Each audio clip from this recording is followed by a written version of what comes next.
Okay, so this is part three.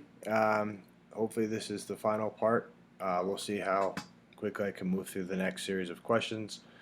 But based on your conclusion, what I believe the essay is about is that you have some. It seems like you have some differing views. Your views may have shifted on this topic. I think that's pretty cool that you have an open mind and you can like look at both sides of the argument. Um, but I do. I think that you're looking mainly at the arguments and the quality of the arguments. So I felt like you're pretty unbiased in the paper. So I think both sides of the debate could read this and get something from it. Um,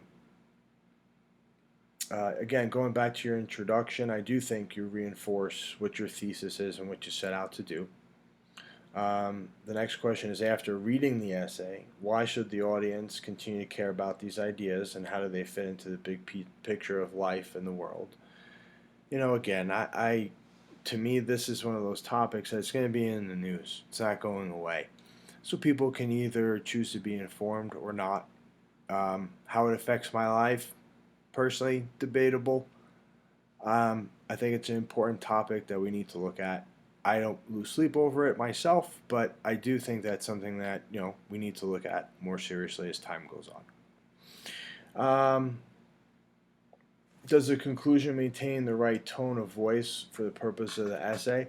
I love your tone. I think you're very neutral. You don't seem to be like super duper on one side or the other, and I think that just lends to your credibility in stating the cases for both sides. So I liked it. I thought it was great.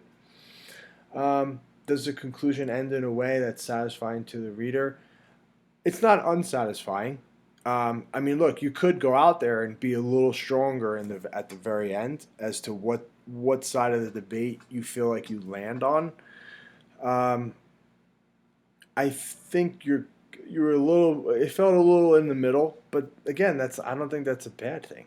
So maybe you're leaving it to the reader to decide for themselves. Maybe it doesn't matter where you land. So I liked it. Um, in the essay, is the essay easy and pleasurable to read? In a word, yep, I think so. Um, do you use abstract or concrete language? I think the language you use is appropriate for the topic. Again, there's some stuff to me that's a little slippery on both sides of the argument, where it gets a little abstract. The science you think ought to be relatively concrete, but again, the data seems to be, you can manipulate it. So, I don't know. Um, I'm going to go to the next point. Did the author include sources? Yes, you did. Several. They all seem credible. You make the point in one of your paragraphs how the person seems to kind of be maybe a little more opinionated than factual, but you call it out. So I don't know. I think that's good. I think that's a good thing. I think you used quotes and cites that support um, the overall work that you did on this. So seems good. Probably really easy to get to the extremes of the argument. You seem to choose pretty balanced ones. Is the essay properly formatted? In text citations, margins, works cited.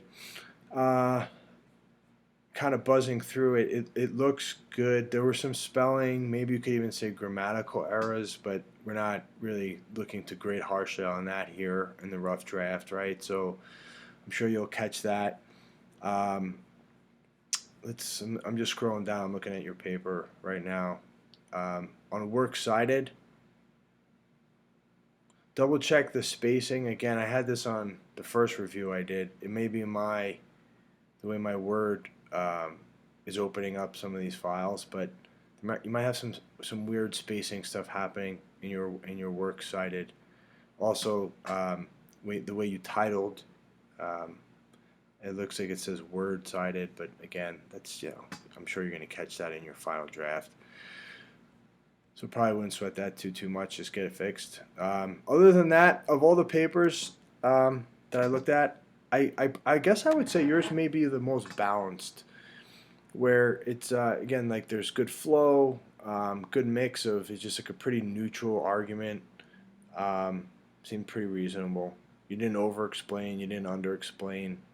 Um, so I don't know. I would say good.